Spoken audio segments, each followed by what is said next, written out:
Hello, and here we are on part 2 of making a 3-piece fiberglass mother mold. So we're mixing up the resin, the polyester laminating resin. I've got 2 pots there, so I'm going to mix one batch up first for the first layer, and then we'll mix the second batch up second for the second layer, so that we don't mix it all up in one go and it goes off too quickly.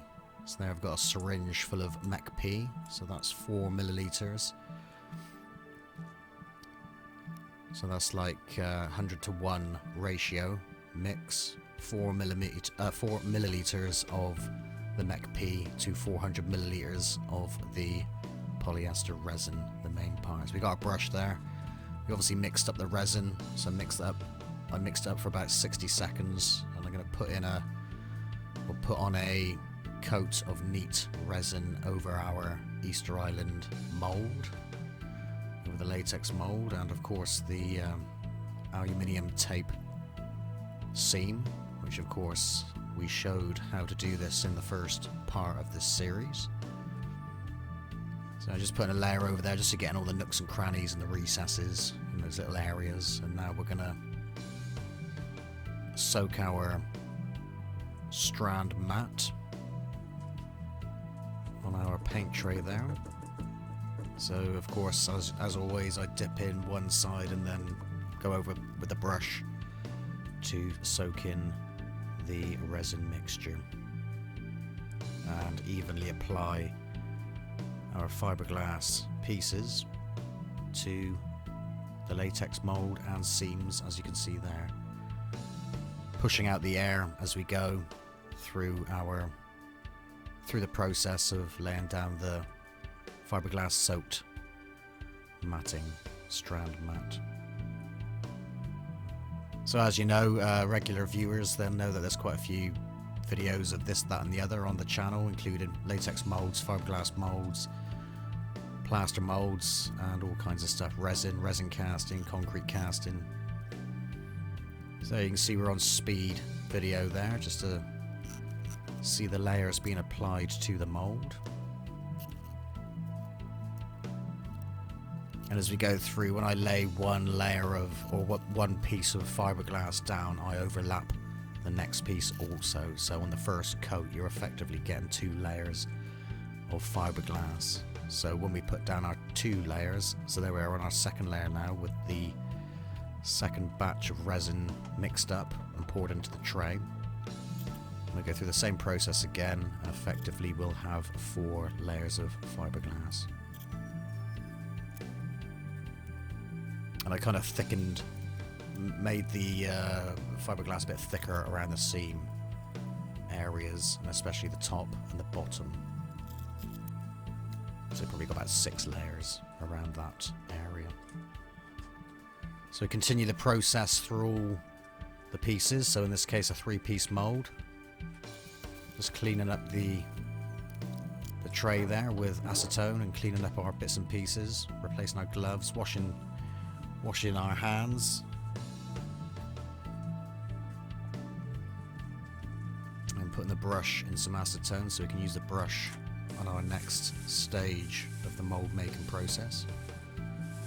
Cover that with a bag so the acetone doesn't evaporate. And I waited 24 hours here. I'm just going to situate the mold so it's going to make it easier to apply the layers of fiberglass to our next part of the mold, our second part. And as you can see, it's one side of the face.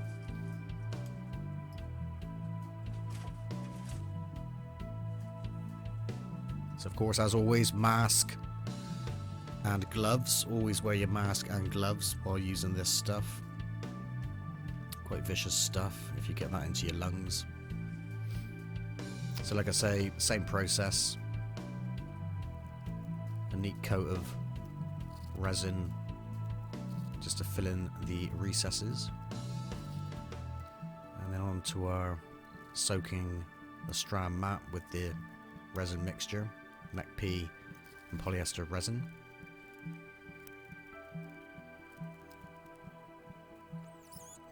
And just carefully laying up the fiberglass and pushing out any unwanted air which may get trapped in the layers.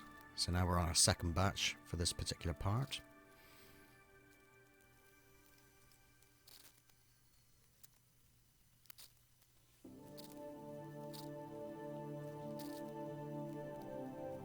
So in the first part, we waxed up the mold, the latex mold, created the seam, and applied the PVA to act as our release agent so that the fiberglass comes away from the latex. So there, that's part 2 of the mold. And the second part of the mold finished. Waited 24 hours again. Moving the mold in position to complete the third piece of this particular mold. So just propping up the cast there just to make it easier to work with. So again, 2 batches of resin with the MEKP, 400 milliliters of the polyester resin to 4 milliliters of the MEKP.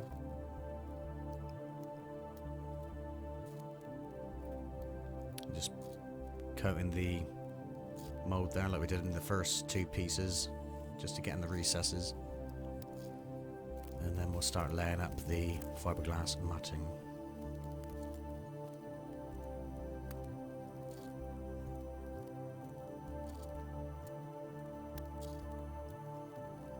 So in the third part of the video, or the video series, we will be applying the legs. So that'll be after this part of the series. So I waited 24 hours again. And then we'll just trim those edges up to make them a bit neater before we apply the legs in the third part of this video series. My words mixed up again, or in the wrong order. So I'm using an angle grinder there. Sometimes I use an angle grinder, sometimes I use a Dremel-like tool. Go careful with the angle grinder, of course. You want to know what you're doing with the angle grinder, so if you're not sure or haven't had any experience using an angle grinder, make sure you know what you're doing, because it's a very dangerous tool. You don't want to chop your arms and legs off. Dusty job too. So there we are. The mold pieces trimmed off and ready for the legs to be attached in the next part of the video. So I'm just sanding down with some sandpaper there, just any rough edges, and then we're ready for putting the legs on. I'm just dusting down with a paintbrush also, just to make our surfaces nice and clean, ready for the legs. So there we are, that's this stage of the video complete. And we'll see you in part 3 for attaching the legs. Hope you enjoyed the video, thanks for watching, and over and out for now.